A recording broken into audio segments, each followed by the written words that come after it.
يا صباح الخير او مساء الخير على حسب ما بتشوفوا الفيديو. ازيكم عاملين ايه؟ يا رب تكونوا بخير. النهارده هنعمل مع بعض اكلة سهلة وسريعة، ما بتاخدش اي وقت. هنعمل الكبدة الاسكندراني بطريقة سهلة جدا وبسيطة، وطعمها حلو جدا. وهنعرف في الفيديو ده تفاصيل كتير جدا عشان تكون معانا حلوة، وتكون معانا طرية، وما تكونش معايا بتشد، وتكون طعمها حلو معايا، ما تكونش ريحتها زفرة. وهنعمل كمان سلطة الطحينة بطريقة سهلة وكمان اقتصادية، وهنعمل منها كمية حلوة جدا ان شاء الله تعجبكم. اول حاجة عندي هنا نص كيلو من الكبدة، عندي هنا قطع بالشكل ده كده. هنبتدي ان احنا علشان نعرف نقطعها ترانشات بالطول وتكون رفنعة بالشكل ده كده، اهم حاجة ان هي تكون بندخلها التلاجة او الفريزر لمدة ربع ساعة، بحيث ان هي تبدأ ان هي تتماسك وتكون معايا سهلة وانا بقطعها ترانشات بالطول بالشكل ده. كمان بيبقى فيه غشاء كده او بيكون فيه قشرة بتكون رفيعة على الكبدة الخارجية، بتكون قشرة كده شفافة. بنبتدي ان احنا نشيلها علشان ما تضايقناش واحنا بناكل الكبدة. بعد كده لما قطعتها بالطول ترانشات، بعد كده عندي هنا علشان الكبدة ما بتتغسلش الكبدة. لو غسلناها بننزل كل الفوائد اللي فيها. كمان لما الكبدة بنغسلها بتبتدي ريحتها تزفر. فعشان ان احنا نعمل لها محلول في ان احنا نغسلها وكمان تديلها طعم حلو، عندي هنا معلقة صغيرة من الثوم، نص معلقة صغيرة من الكمون، ونص معلقة صغيرة من الكزبرة الناشفة، وتلاتة ليمونات معصورين، 3 من عصير الليمون. بعد كده خلطتهم كويس جدا، وبعد كده هبتدي ان انا اقلبهم كويس جدا مع الكبدة في مصفى علشان اي حاجة تنزل في المصفى. بعد كده سبت الكبدة لمدة ربع ساعة كده، نسيبها لمدة ربع ساعة بحيث ان هي تبدأ تشرب من الثوم والتوابل، وكمان تكون طعمها حلو، ولو فيها اي زفارة تبدأ ان هي تنزل وتكون طعمها حلو معايا. بعد كده في الوقت ده انا كنت عجنت هنا حوالي كيلو من الدقيق، عملت اللي هي عجينة العيش الشامي اللي احنا كنا عاملينه قبل كده مع بعض. ان شاء الله اسيب لكم لينك الفيديو في صندوق الوصف. فعملت العجينة ده ومرضتش ان انا اعملها معاكم تاني عشان الفيديو ما يطولش عن كده. بعد كده عندي هنا حبيت ان انا اعمل من نفس العجينة عيش بالطول زي العيش الفينو بالظبط. بعد كده بنبتدي نفرده بالشكل ده كده، ما بياخدش اي وقت.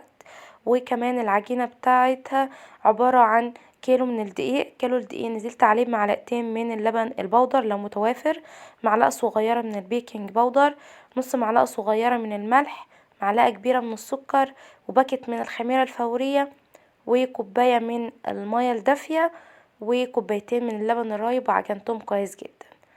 وبعد كده بنسيب العجينة تخمر. بعد كده قطعتها وفردت العجينة بالشكل ده، وعملت منه كمان العيش زي العيش الفينو.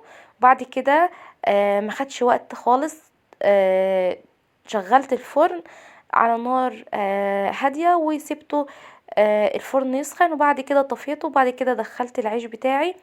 فما خدش وقت خالص في ان هو يخمر مرة تانية. بعد كده دخلته يستوي.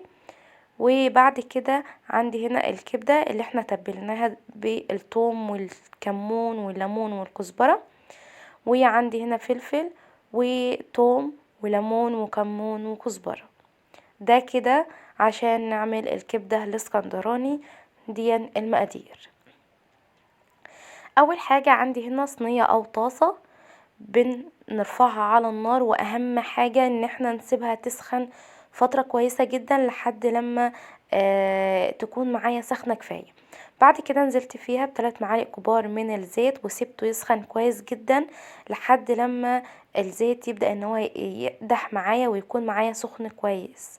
بعد كده بنزل عندي هنا بالكبدة، وبنسخن الطاسة بتاعتنا كويس جدا. ليه؟ علشان الكبدة بتاعتي ما تبدأش ان هي تنزل المية بتاعتها وبالتالي تكون معايا زفرة.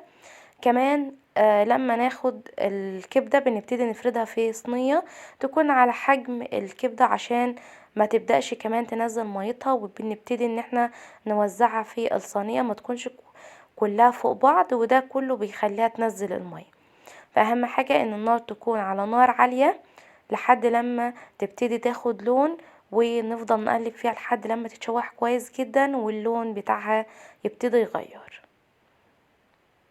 بالشكل ده كده. نفضل نقلب فيها لحد لما تكون معانا حلوة بالشكل ده، واهم حاجة ان هي ما تنزلش المية. بعد كده شوحتها كويس جدا وبقت معانا بالشكل ده.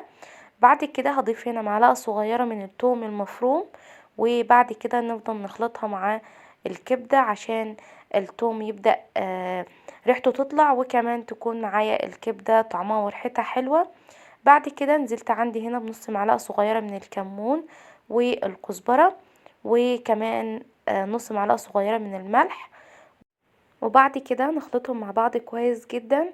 وبعد كده عندي هنا الفلفل قطعته ترانشات بالطول، وضفت هنا فلفل سبايسي احمر واخضر لو احنا حابين الحاجة سبايسي. بعد كده نفضل نقلب الفلفل مع الكبدة لحد لما الفلفل معايا يكون يدبل، وما نسيبوش كتير مع الكبدة، وبالتالي يتهري معانا، وكمان ما يكونش لسه فريش كده ولونه حلو مع الكبدة. بنديله تشويحة بحيث ان هو يدبل بس. بعد كده الكبده بتاعتي خلصت. في الاخر كده بحب ان انا اضيف لها نص عصرة ليمونة، وبنقلبها في الاخر كده مع بعضها، وبعد كده بنرفعها من على النار على طول عشان ما تبداش تشد معايا، وتكون معايا جوسي وطعمها حلو. وبكده تكون الكبده بتاعتنا خلصت. بعد كده هنعمل سلطة طحينة بطريقة سهلة جدا واقتصادية. عندي هنا رغيف من الرغيف الشامي او اي نوع عيش عندنا، وعندي معلقتين من الطحينة، معلقة من الخل، عصير ليمونة، ومعلقة صغيرة من الثوم وكمون وكزبرة وملح. اول حاجة خدت هنا الرغيف وقطعته، وبعد كده نزلت عليه بنص كوباية من المية. بعد كده نسيب العيش مع نص كوباية المية لحد لما العيش يشرب المية اللي احنا ضفناها له. بعد كده هناخد العيش ده، وبعد كده هناخده وبعد كده نصفيه من المية، وبعد كده ننزل عندي هنا في الكبة او المطحنة او اي حاجة عندنا. وده اللي المطاعم بتعمله، ان هي بتضيف العيش ده بحيث ان هو بيزود الكمية، وكمان بتكون طعمها حلو جدا. بعد كده نزلت عندي هنا بمعلقة صغيرة من الخضرة، اي نوع خضرة لو على حسب المتوافر، ولو مش حابين تضيفوها ما تضيفوهاش.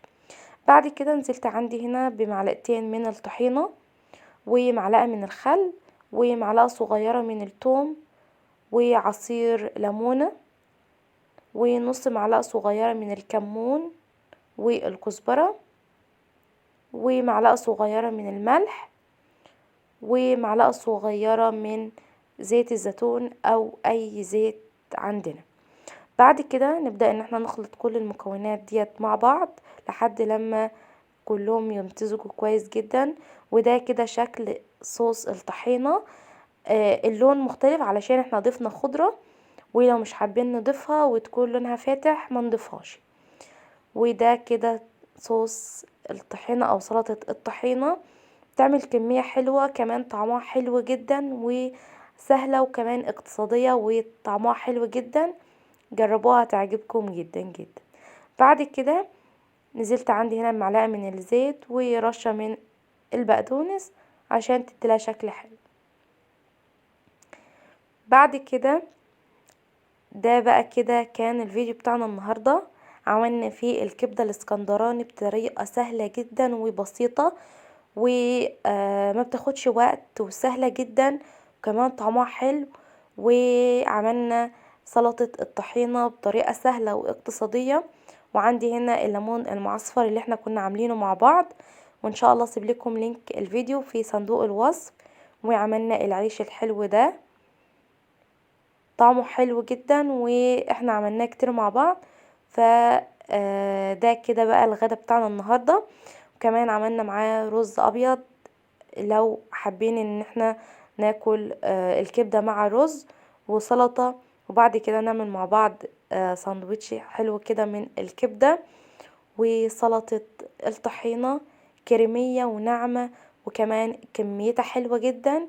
وده كده كان الفيديو بتاعنا النهاردة، يا رب يكون عجبكم ويكون سهل وبسيط.